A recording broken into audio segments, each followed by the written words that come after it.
I used to believe my life was everything I'd ever wanted.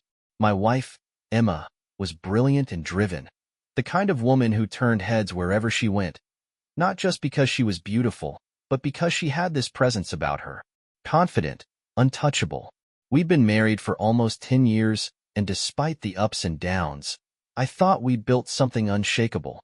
I still remember the day we moved into our house. The way she smiled as she unpacked the first box, her hair falling into her face. "This is it," she said, laughing. "Our forever home." It felt like a promise, one that I held on to even as the years passed and life started to get complicated. Emma worked in marketing, which seemed like a normal enough job, but it consumed her in ways I didn't understand.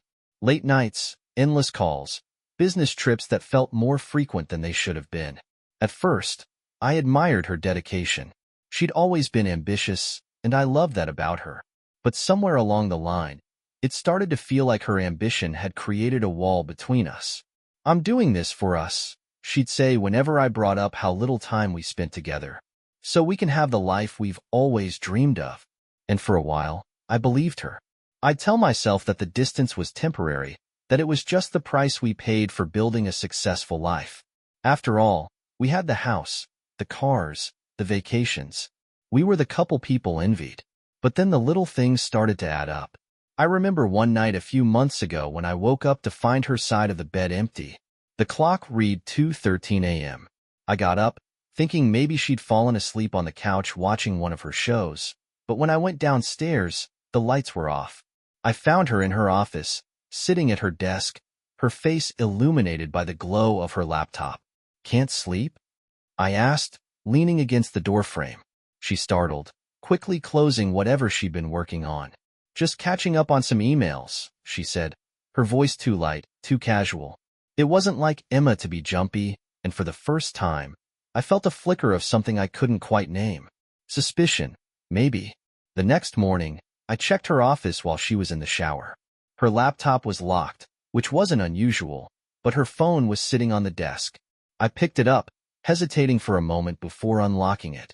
Her messages seemed normal, texts from coworkers, a few from her sister, but there was one number without a name that stood out. The messages were vague, nothing incriminating, but the tone felt off. "Unknown number. Looking forward to seeing you again. Same place. Emma." Of course.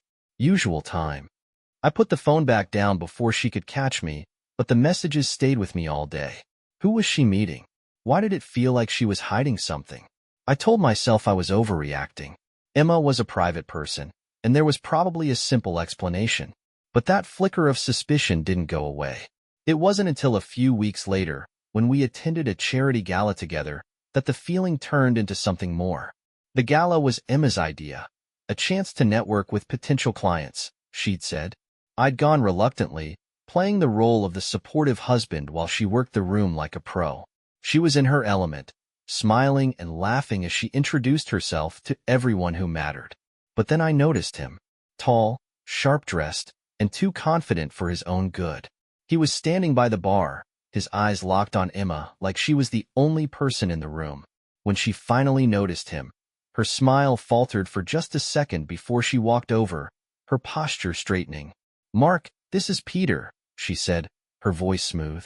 "He's one of our key clients." I shook his hand, sizing him up. "Nice to meet you." "The pleasure's mine," Peter said, his smile a little too knowing.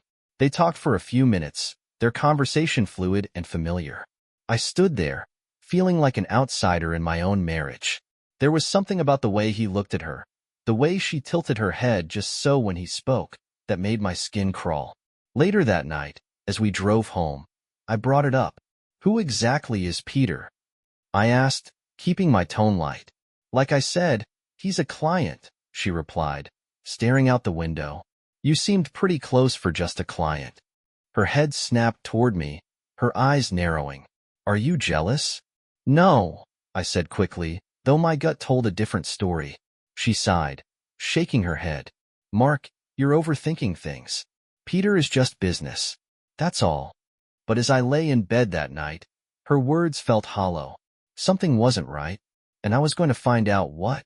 The days after the gala felt heavy, like a storm was brewing just out of sight. I couldn't shake the image of Peter and Emma standing too close, their smiles too easy, their laughter too private.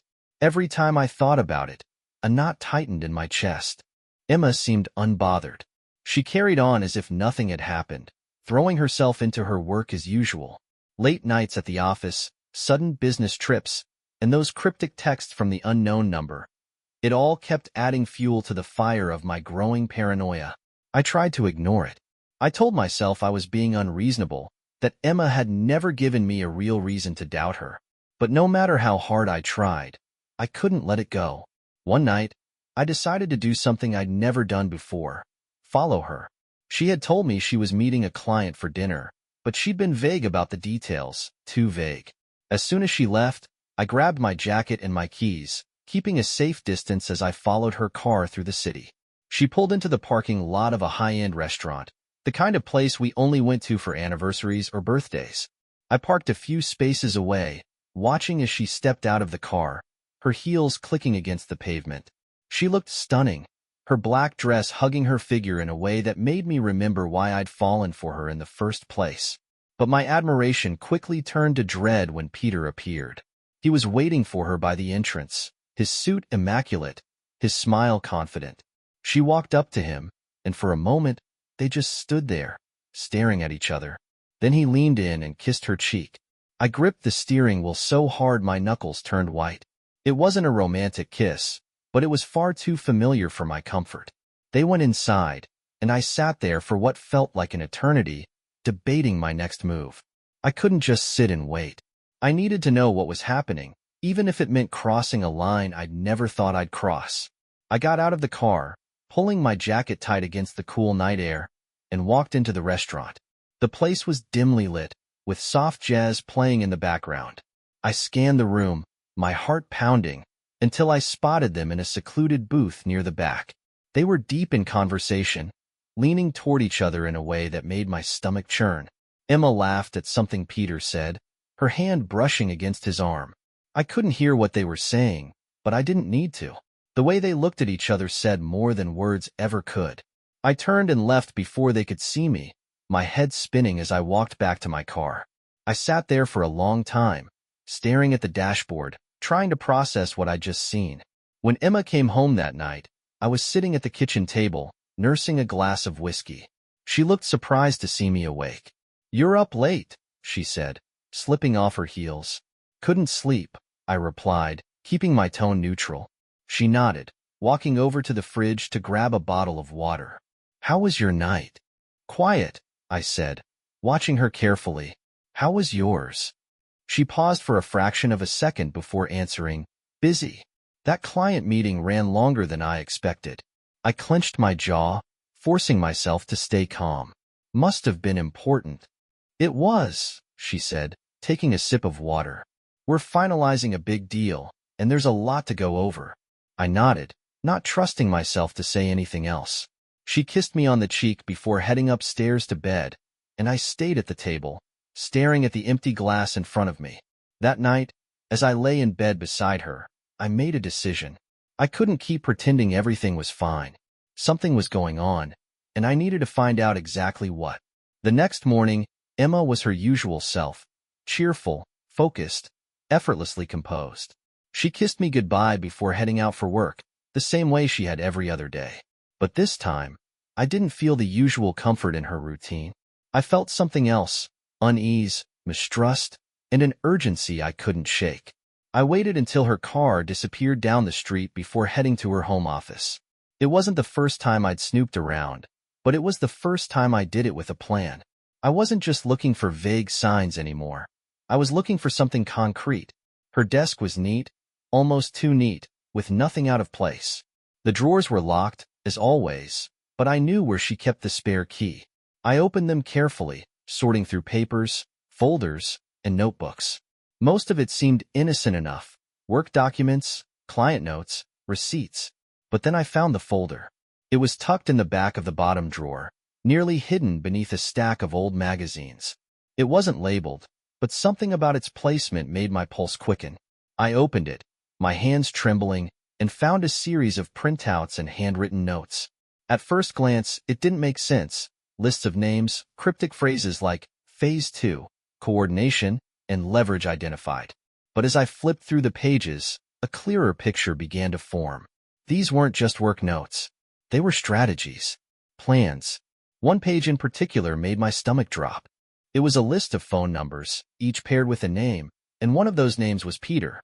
Beside his name were notes: high-risk asset, maintain control. I stared at the paper, my mind racing. What kind of work was Emma really involved in? And what did maintain control mean? I barely had time to process what I'd found when I heard the unmistakable sound of her car pulling into the driveway. My heart leapt into my throat as I shoved everything back into the drawer, locking it just as the front door opened. "Mark," she called out. "In here," I said, trying to keep my voice steady. She walked into the office, smiling when she saw me. "What are you doing in here?" "Just looking for the charger," I said, gesturing to the phone in my hand. She raised an eyebrow, but didn't question me further. "You could have just asked," she said with a laugh, grabbing the charger from her desk and handing it to me. "Thanks," I said, slipping past her and out of the room. My heart was still pounding as I sat in the living room, pretending to scroll through my phone. She was acting normal, but now I knew better. Later that evening, while Emma was in the shower, I picked up her phone from the counter. It was locked, as always, but I knew the passcode. It was the date of our anniversary. Her messages were the first thing I checked, and once again, there was the number with no name. The latest exchange was brief but damning. "Unknown number. Tomorrow, same time. We need to talk." "Emma." "Understood. I'll handle it." "Handle what? And why did it sound so calculated?" My blood ran cold as I scrolled through her call logs and found multiple missed calls from the same number. Whoever this person was, they were more than just a client. The next day, I left work early and drove home, parking a block away so Emma wouldn't see my car. I waited until she left the house, then followed her from a safe distance. She drove across town to a sleek, modern office building I didn't recognize. I parked nearby, watching as she stepped out of the car and walked inside. Her movements were confident, unhurried, like she belonged there. After a few minutes of deliberation, I got out of the car and followed her. The lobby was pristine, with marble floors and a polished reception desk. I tried to act casual as I walked to the elevator, but my nerves were on edge. I didn't know where Emma had gone, so I pressed the button for the top floor, hoping it would give me a better vantage point. When the elevator doors opened, I found myself in a hallway lined with frosted glass doors. I turned a corner and froze. There she was, standing with Peter in a conference room. The door was slightly ajar, and I could hear their voices. "Everything is on track," Emma was saying, her tone calm but firm. Peter nodded. "And the leverage?" "Secured," she replied. "But we need to move carefully. He's starting to ask questions." "Then make sure he doesn't find out," Peter said, his voice cold. "We can't afford any mistakes." The weight of their words hit me like a freight train. They weren't just talking about business. They were talking about me. I stood there frozen, my heart hammering in my chest as their words sank in. He's starting to ask questions. Make sure he doesn't find out. They were talking about me. Emma and Peter weren't just hiding some affair. They were hiding something bigger, something calculated. I backed away from the door, careful not to make a sound, and walked quickly back to the elevator. My hands were shaking as I pressed the button for the lobby, my mind racing. What had I stumbled into? And why was Emma involved in something so dark? When I got back to my car, I sat there for a long time, staring at the steering wheel. Every instinct I had was telling me to confront her, to demand answers, but a part of me held back. I needed to know more before I made my move. That night, I waited up for Emma, sitting in the darkened living room with a drink in hand. She came home late, as usual, her heels clicking on the hardwood floor as she walked through the door. "You're up again," she said, flicking on the light. "Couldn't sleep," I replied, swirling the amber liquid in my glass. She hesitated, her eyes scanning my face. "Something wrong?" "No," I said quickly, shaking my head. "Just thinking about work." She smiled, but it didn't reach her eyes. "You should try to get some rest." "Yeah," I said, watching as she disappeared upstairs. But I didn't go to bed. Instead, I stayed up all night, going over everything I'd heard, everything I'd seen. My mind kept circling back to the way Peter had looked at her at the gala, the cryptic messages, the folder in her office, and now this meeting. It all pointed to something much bigger than I'd imagined. The next day, I called in sick to work and drove to the office building where I'd followed Emma. I parked a block away, keeping a low profile, and waited. Hours passed, and just when I was starting to think I'd wasted my time, Emma walked out of the building with Peter at her side. They were talking quietly, their heads close together. She laughed at something he said, her hand brushing against his arm. It was the same easy familiarity I'd seen at the gala, but now it felt heavier, like there was an entire world of secrets between them. I followed them to a small, upscale restaurant a few blocks away. They sat in a corner booth, their conversation animated, but low enough that I couldn't make out the words. I ordered a drink at the bar, keeping an eye on them from a safe distance. But then something happened that made my blood run cold. Peter reached across the table and took Emma's hand in his. She didn't pull away. Instead, she smiled, her thumb brushing against his. I clenched my jaw, my fists tightening as I watched them. It was one thing to suspect an affair, to have my suspicions whispered in the back of my mind. But seeing it with my own eyes was a whole different beast. When they left the restaurant, I followed them again, this time to a boutique hotel on the edge of town. My heart pounded as I watched them check in, laughing as they disappeared through the lobby doors. I didn't know what to do. I wanted to storm inside, to confront them right then and there, but a part of me couldn't move. My feet felt like they were glued to the pavement, my mind spinning with 1,000 thoughts at once. Instead, I waited. After an hour, I couldn't take it anymore. I walked into the hotel and approached the front desk, doing my best to look calm. "Hi," I said, leaning casually against the counter. "I think I might have seen my wife come in earlier. She's meeting some friends here. Could you remind me what room she's in?" The receptionist hesitated, her eyes narrowing slightly. "I'm sorry, sir, but we can't give out that information." "Right?" I said, forcing a laugh. "Of course. It's just, I'm supposed to join her, and I lost my phone, so I can't call her.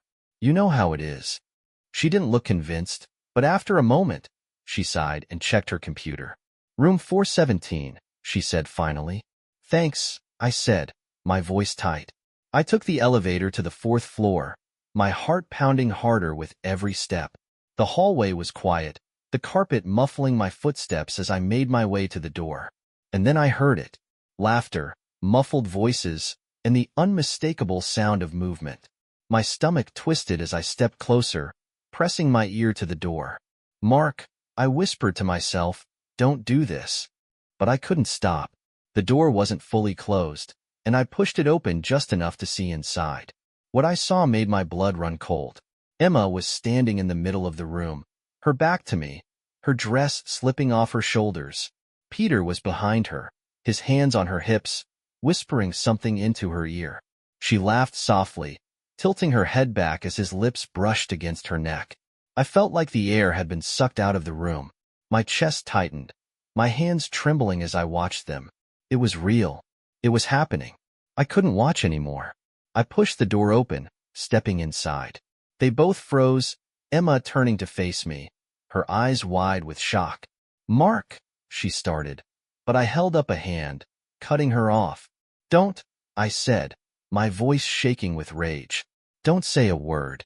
Peter stepped forward, his hands raised. "Look, man, let's just talk about this." Before he could finish, I swung, my fist connecting with his jaw. He stumbled back, crashing into the table as Emma screamed. I stood there, my chest heaving, as the weight of everything came crashing down around me. The room was chaos. Peter was sprawled on the floor, clutching his jaw, while Emma stood frozen, her hands trembling at her sides. My breathing was heavy, my fists clenched as I tried to hold back the urge to hit him again. "Mark, please, calm down," Emma finally managed, her voice shaking. "Calm down?" I spat, my voice rising.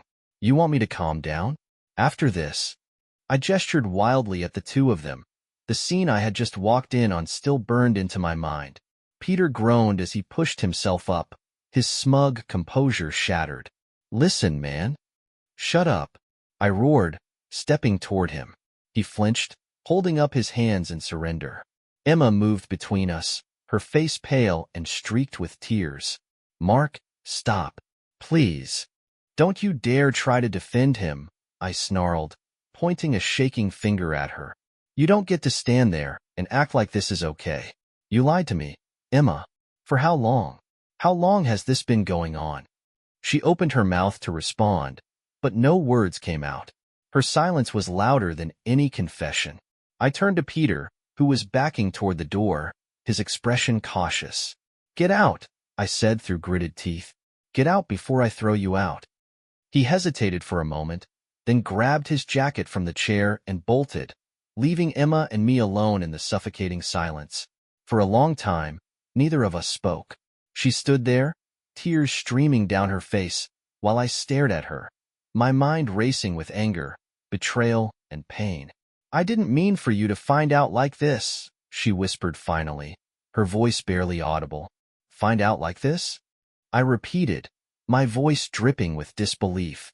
"So you meant for me to find out another way? Or were you planning to let this go on forever?" She looked down at the floor, her shoulders shaking. "I didn't know how to stop," she admitted. Her words hit me like a punch to the gut. "You didn't know how to stop?" I repeated, my voice rising again. "That's your excuse? You're not some helpless victim, Emma. You chose this. You chose to lie, to betray me, to—" My voice broke, and I turned away, unable to finish the sentence. "I'm sorry," she said, her voice cracking. "I know that doesn't mean much right now, but I am sorry." I laughed bitterly, running a hand through my hair. "You're sorry? For what, exactly? For cheating on me? For lying to my face? For destroying everything we built together?" "For all of it," she said, her voice barely above a whisper. I shook my head, pacing the room as I tried to make sense of everything. "Why Emma? Why him? Why anyone?"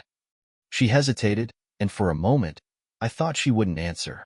But then she said, "Because he made me feel different. Like I mattered. Like I was exciting." Her words cut deeper than I thought possible. "So I wasn't enough," I said flatly. "No," she said quickly, stepping closer. "It's not that. You are enough, Mark. You've always been enough. This isn't about you. It's about me. About how broken I am." I turned to face her, my eyes narrowing. "You're right about one thing. You are broken. But you know what? I tried to help you. I tried to be there for you. And this is how you repay me?" She broke down then, collapsing onto the bed as sobs racked her body. "I don't know what's wrong with me," she cried. "I don't know why I do the things I do." I watched her for a moment, my anger warring with a deep, aching sadness. This wasn't the woman I thought I'd married. Or maybe it was, and I'd just been too blind to see it. After what felt like an eternity, I turned and walked toward the door. "Mark," she called after me, her voice desperate. I paused, my hand on the doorknob, but I didn't look back. "I'll be staying somewhere else tonight," I said coldly. "Don't expect me to come back anytime soon." And then I left, the door slamming shut behind me. I drove aimlessly for hours, the city lights blurring as tears filled my eyes. I felt like a fool, like I'd spent years building a life with someone who didn't value me, who didn't respect me. Eventually, I ended up at a friend's house. He opened the door, his expression shifting from surprise to concern when he saw the look on my face. "Mark? What's going on?" I didn't even know how to start, but the words came tumbling out. The betrayal, the lies, the scene I'd walked in on. It all spilled out like a dam breaking. He listened without interrupting, letting me vent until I had nothing left to say. When I finally finished, he nodded grimly. "You're better off without her," he said simply. I nodded, though the ache in my chest made it hard to believe him. That night, as I lay on his couch staring at the ceiling, one thought kept running through my mind. What happens now? The days after I left Emma felt like trudging through a fog. My mind was a battlefield, replaying every moment of her betrayal, every word she'd said in that hotel room. The anger burned deep, but beneath it was a hollow sadness that I couldn't escape. I wasn't just grieving the woman I thought I knew. I was grieving the life we had built, the trust one thought was unshakable. I stayed with my friend, Tom, for the first few nights. He didn't press for details beyond what I'd already told him, but his quiet support was exactly what I needed. He let me crash on his couch, stocked the fridge with my favorite beer, and distracted me with meaningless conversations about sports and movies. "You can't live on this couch forever, you know," he said one night as we watched a game on TV. "I know," I muttered, not taking my eyes off the screen. "What's your plan?" I didn't have one. I'd left my house, my life, and everything familiar behind, and now I was adrift. "I don't know," I admitted. "Well," Tom said, leaning forward to grab another beer, "you've got two options. You can let her win by letting this eat you alive, or you can get your shit together and show her what she's missing." His words stuck with me long after the game ended. The next morning, I got up earlier than I had in days and went for a run. It wasn't much, just a few miles around the neighborhood, but it felt like the first step toward reclaiming some part of myself. That afternoon, I met with a lawyer to discuss the divorce. Sitting in her office, going over the details of our marriage, felt surreal. I told her everything, about Emma's affair, about Peter, about how long it had been going on. She listened patiently, jotting down notes as I talked. "You're in a strong position," she said when I finished. "With the evidence you've described, you have grounds for a favorable settlement." Hearing that didn't bring me any joy. It just felt like another reminder of how far we'd fallen. But the meeting gave me something I hadn't felt in weeks: control. For the first time, I wasn't just reacting to what had happened. I was taking steps to move forward. The next step was harder. I needed to face Emma again, if only to sort out the practicalities of separating our lives. I called her that evening, my stomach twisting as the phone rang. "Mark," she answered, her voice hesitant. "Emma," I said, my tone flat. "We need to talk." There was a pause before she replied. "Okay. When?" "Tomorrow. I'll come by the house." "All right," she said softly. The conversation ended quickly, and I spent the rest of the night bracing myself for what was to come.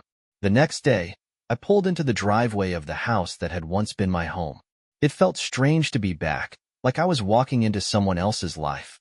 Emma opened the door before I reached it, her face pale and drawn. "Mark," she said, stepping aside to let me in. I walked past her without a word, heading straight to the living room. She followed, sitting on the edge of the couch while I remained standing, arms crossed. "I want this to be as simple as possible," I said, getting straight to the point. "We split everything fairly, and we don't drag this out." She nodded, her eyes fixed on the floor. "Okay." I waited for her to say more, but she didn't. The silence stretched between us, heavy and suffocating. "I don't understand, Emma," I said finally, my voice trembling with a mix of anger and sadness. "Why? Why did you do this?" She looked up at me, tears glistening in her eyes. "I don't have a good answer, Mark," she said softly. "I was selfish. I was stupid. And I ruined everything." Her words didn't bring me any comfort. If anything, they only made me angrier. "You didn't just ruin our marriage," I said, my voice rising. "You ruined me. Do you even understand what you've done?" She started crying, but I didn't stop. "I gave you everything, Emma. Everything. And this is how you repay me? By throwing it all away for some cheap thrill?" "I'm sorry," she sobbed. "I'm so sorry, Mark." "Sorry doesn't fix this," I said coldly. She didn't reply, and I turned away, unable to look at her any longer.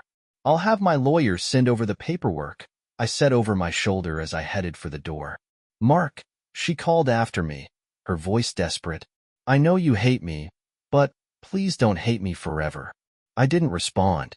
As I drove away, a strange sense of relief washed over me. The confrontation hadn't brought closure, but it had given me clarity. Emma's betrayal had broken me, but it wouldn't define me. That night, I sat down with Tom and told him everything. The pain, the anger, the frustration. It all came pouring out. And for the first time, I felt like I could breathe again. "This is just the beginning," Tom said, clapping me on the shoulder. "You're gonna come out of this stronger, man." I know it. I wasn't sure if he was right, but for the first time, I wanted to believe him. The weeks that followed were a slow, painful process of putting my life back together. Moving forward wasn't a clean break. It was messy and full of false starts. Some days I felt like I was finally turning a corner, and other days I'd find myself drowning in memories of Emma and the life we'd built together. The first thing I did was find a new place to live. I couldn't stay with Tom forever, no matter how much he insisted I was welcome. I found a small apartment on the edge of town. Nothing fancy, but enough to start fresh. The day I moved in, Tom helped me haul my few belongings up the stairs, cracking jokes the whole time. "Look at you," he said, wiping the sweat from his forehead. "New place, new chapter. You're practically a Hallmark movie." I laughed for the first time in what felt like forever, grateful for his lightheartedness. The apartment was bare and quiet, but it felt like a blank slate, a space where I could figure out who I was without Emma. I hung up a few photos of the kids, unpacked my books, and threw myself into making it feel like home. Work became my refuge. I started volunteering for extra projects, diving into tasks that kept my mind occupied. My coworkers noticed the change, but they didn't pry. I think they knew I needed the distraction. One afternoon, my boss called me into his office. "Mark," he said, leaning back in his chair, "I've been noticing how much effort you've been putting in lately. It hasn't gone unnoticed." "Thank you," I said, unsure where he was going with this. "We've got an opening on the regional team," he continued. "It's a step up, more responsibility, but I think you'd be perfect for it. What do you think?" The promotion was unexpected, but it felt like a sign. For the first time in months, I felt like I was moving forward. "I'd love to take it," I said, shaking his hand. That evening, I sat on the couch in my new apartment, staring at the offer letter. It was a small victory, but it was mine. The kids were my other anchor. I made every effort to spend as much time with them as possible, picking them up from school, taking them to the park, helping them with their homework. They were too young to fully understand what had happened between me and Emma, but they knew things had changed. "Are you and Mom gonna be okay?" my daughter asked one night as I tucked her into bed. I hesitated, unsure how to answer. "We're figuring things out," I said finally. "But no matter what, I'll always be here for you." She nodded, her small hand gripping mine. "I love you, Dad." "I love you too," I said, my throat tight. Therapy helped more than I expected. At first, I'd resisted the idea, but Tom had insisted. "You've been through hell," he said. "Talking to someone might help." My therapist, Dr. Patel, was calm and compassionate, never pushing me harder than I was ready for. "It's okay to grieve," she said during one session. "You've lost something significant, but that doesn't mean you're broken. It just means you're human." Her words stuck with me, and over time, I started to let go of the anger that had consumed me for so long. It didn't happen all at once. There were still moments when I'd see something that reminded me of Emma and feel that familiar pang of bitterness. But those moments became less frequent, less sharp. One night, as I was scrolling through my phone, I came across an old photo of Emma and me. It was from a trip we'd taken to the mountains, back when we were happy, or at least when I thought we were. For a moment, I considered deleting it, but then I stopped. That photo was a part of my story, just like Emma was. Erasing it wouldn't change what had happened, and it wouldn't help me move forward. Instead, I closed the photo and put my phone down. Tom dragged me out to a bar a few weekends later, insisting I needed to rejoin the land of the living. I wasn't in the mood, but he was relentless. "You've got to start somewhere," he said, handing me a beer. The bar was crowded and noisy, the kind of place I would have avoided under normal circumstances. But as I stood there, sipping my drink and listening to Tom's banter, I realized he was right. Life didn't stop because of what happened with Emma. It kept moving, whether I was ready for it or not. And maybe it was time for me to start moving too. Toward the end of the night, a woman approached me at the bar. She had a warm smile and kind eyes, and we started talking about nothing in particular: work, hobbies, the music playing overhead. It wasn't anything serious, but it felt normal. As I drove home that night, I felt something I hadn't felt in a long time: hope. This wasn't the life I'd planned, but it was mine. And for the first time, I felt like I was ready to live it. The days turned into weeks, and the weeks into months. Slowly but surely, the weight on my chest began to lift. It wasn't dramatic or sudden, just a gradual shift, like a heavy fog thinning out to reveal glimpses of sunlight. My new life wasn't perfect, but it was mine, and I was learning how to live it. The kids adjusted better than I expected. They settled into the new routine: split weekends, school drop-offs, and movie nights at my apartment. At first, I worried they'd feel the absence of their mother too deeply, but their resilience surprised me. Children, it seemed, had a way of adapting to change far better than adults. One evening, as we sat on the floor eating pizza and watching a movie, my son turned to me and said, "This is fun, Dad. I like it here." His words stayed with me long after they'd fallen asleep on the couch, their small bodies tangled in blankets. I realized then that I didn't need to recreate the life we'd lost. I just needed to make the most of what we had now. Work became more fulfilling, too. The promotion had given me a new sense of purpose, and I threw myself into it with everything I had. My colleagues noticed, and so did my boss. For the first time in years, I felt like I was building something for myself, not just going through the motions. But it wasn't just work that was changing. I was changing, too. Tom convinced me to join a local hiking group, something I never would have considered before. "It'll be good for you," he said. "Fresh air, exercise, maybe even some decent conversation." He wasn't wrong. The first hike was grueling. I was out of shape and out of practice, but there was something cathartic about the steady rhythm of my boots on the trail, the crisp scent of pine trees, and the chatter of the group around me. It was on one of those hikes that I met Natalie. She was new to the group, just like me, and we ended up walking together for most of the trail. She was easy to talk to, funny, down-to-earth, and refreshingly honest.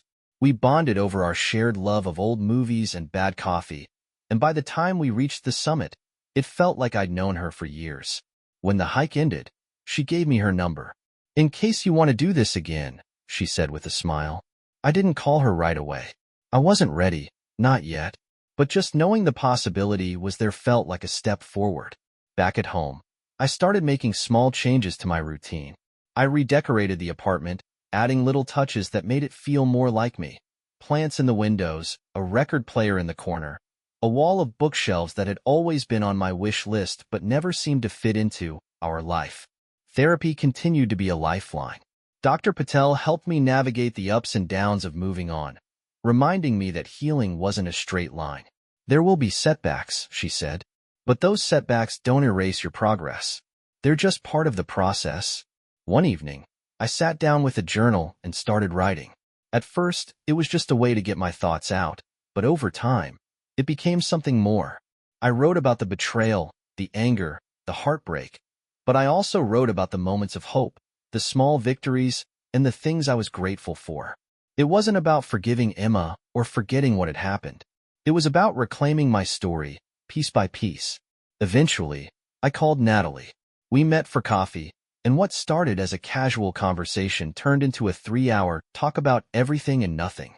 She told me about her own struggles, her divorce, her decision to start over, and I told her about mine. "I think it's brave," she said, stirring her drink. "Starting over, I mean, it's not easy."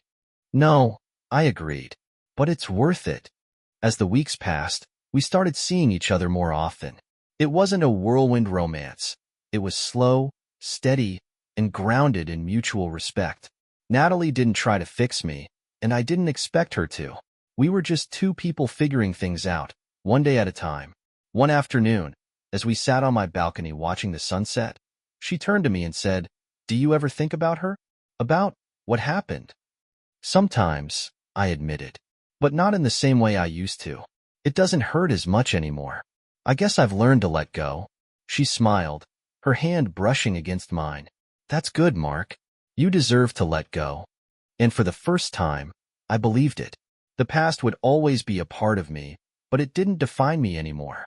I was learning to live in the present, to embrace the messiness of life and find beauty in its imperfections.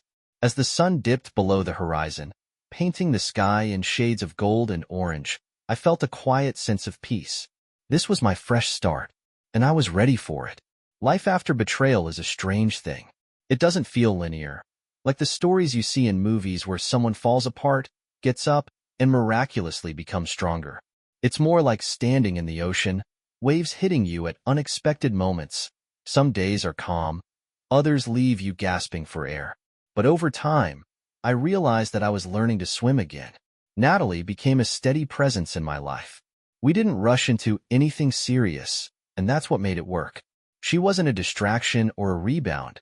She was just Natalie, honest, kind, and unapologetically herself.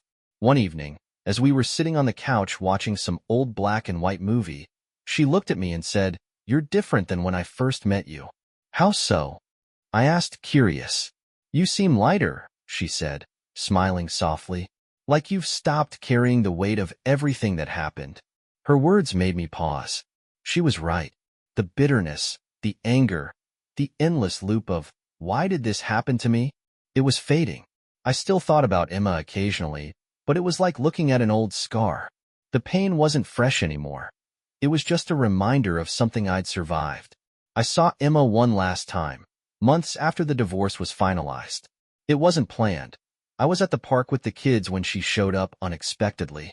"Hey," she said, her voice tentative. "Hi," I replied, keeping my tone neutral. She glanced at the kids, who were playing on the swings, then back at me. "How are you?" "Good," I said simply. She nodded, fidgeting with the strap of her purse. "I wanted to thank you for being a great dad. They talk about you all the time." I didn't know what to say, so I just nodded. For a moment, it looked like she wanted to say more, but then she shook her head. "I'm glad you're doing well, Mark," she said finally. "Thanks," I replied. "Take care, Emma." She hesitated, then turned and walked away.